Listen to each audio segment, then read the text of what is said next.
Hi, I'm Cairns, the Vice Chair of MasterCard, and I've been asked to join today to reflect on what a difference a year makes.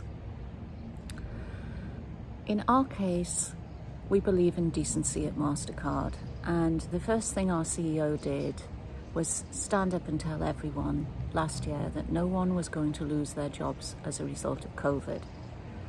That made everyone feel much more settled in their work environment and allowed them to think about themselves, their family and their business without having to worry about losing their jobs. The other things that we did was we engaged with some of the people working on the disease itself. We joined with the Wellcome Foundation and with Gates to invest in therapeutics for COVID. And again, this gave everyone inside the company and many people outside the company a real message that we're a business with purpose and we care what happens around the world. When we IPO'd in 2006, we spun off a foundation and we put 10% of our stock in there. As a result, our foundation is worth over $36 billion. And although it acts independently, we're tremendously proud of everything that it does. And the foundation has pledged $1.3 billion to fight COVID in Africa.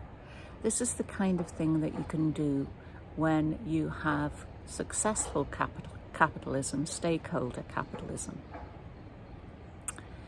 Now, what's happened this year to people? Well, I know that in my own life, I've switched from flying something like 40 weeks a year to actually operating remotely like this. Of course, it's improved my carbon footprint, but it's also helped me do things such as be able to speak in a conference in Beijing in the morning, South Africa at lunch, America in the afternoon, and believe me, I've done all of these things. And so in that respect, it's been wonderful technology to create success. On the other hand, I found it very difficult to be away from friends and family much of the time, and also not to see my work colleagues and the customers that we work with, and not to be able to talk to the people who are leading governments in different countries who are very important to us since we operate in over 200 countries in the world. One of the things that we have been doing, though, is giving our data to governments to help them see how their country is operating economically, because our data is real-time data and we reach over 3 billion people on the planet. So we can tell what consumers are doing by the way that they're spending, and we can see what the health of the economy is. We're also doing things like purpose-built pledges. We pledge to bring 1 billion people into the financial system by 2025. Included in that are 50 million small to medium-sized businesses. And included in that, we are going for 50% women. In other words, 25 million women-led businesses, because we know that it's not a level playing field between men and women, and we know that women have been incredibly impacted by this pandemic. 1/4 of women interviewed in America have actually talked about stepping out of their jobs. And that's because it's been so difficult to manage childcare, manage care for elderly relatives, and keep your day job going. And it's been very difficult to also switch off. I'm not saying that all of that work is done by women, but we know around the world the lion's share has been. The other thing that COVID has told us is that the divides between the haves and have-nots have become so self-evident. No more so than in the States, and that's why as a company we created something called Solidarity, where we put together a whole range of activities across 9 major cities to invest in Black communities, help Black businesses, help local governments reach people who needed money. And we've actually put aside $500 million to do that. But that's not the only thing that we've done. We've also said that we want more Black people to be successful in our company, and we've pledged to have more Black vice presidents and above by 2025. The other thing that we've been thinking about is women around the world. Women are vitally important to our business. 85% of the day-to-day buying decisions are made by women. And so we have been very careful to make sure that we're paying dollar for dollar, men and women the same around the world.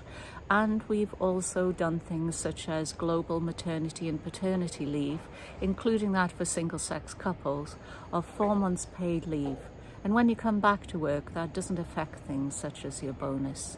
Now, these are the sorts of things that companies can do to create a level playing field. And it really helps the women, as well as the men, of course. It tells men that it's important to invest time with your family. We all want to invest more time with our family. And one of the things that's been very hard during COVID is being separated from everyone. I think it's given us time more to reflect, certainly more to think about all the natural things around us. I'm sitting here in my garden, and we're thinking much more about things like climate change because we see how important nature is to us.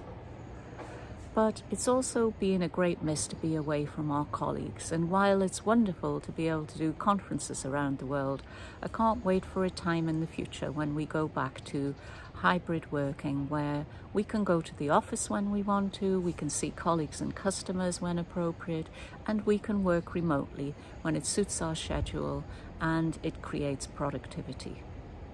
And what does the future look like? Well, the future is very bright in some respects because we're moving into the artificial intelligence age and we're rolling out new infrastructure such as 5G, and all this will create products and services we never even dreamed on. But it also creates challenges. We know that algorithms can be biased and we have to constantly cross-check for that. We have to be transparent. We have to design to include people. We have to design by including people with diverse minds from many different backgrounds, from many different beliefs, ethnicities, and of course, get a balance of gender. So the future will be challenging, but it can also be a wonderful future for us if we all get together to actually do something for ourselves and for the world that will make a difference to how we all live. So I feel optimistic. I think we're very different people from the people we were last year. And although we've had our lows with things like mental health, I think that's another thing that's been recognized by everyone as a very important area to focus on, to help people through. And I know that as employees, we've been doing that with programs such as Thrive. We have all sorts of occasions for our employees to engage in mindful activities and things that actually help them. And now we're moving one step further and having Zoom-free days too.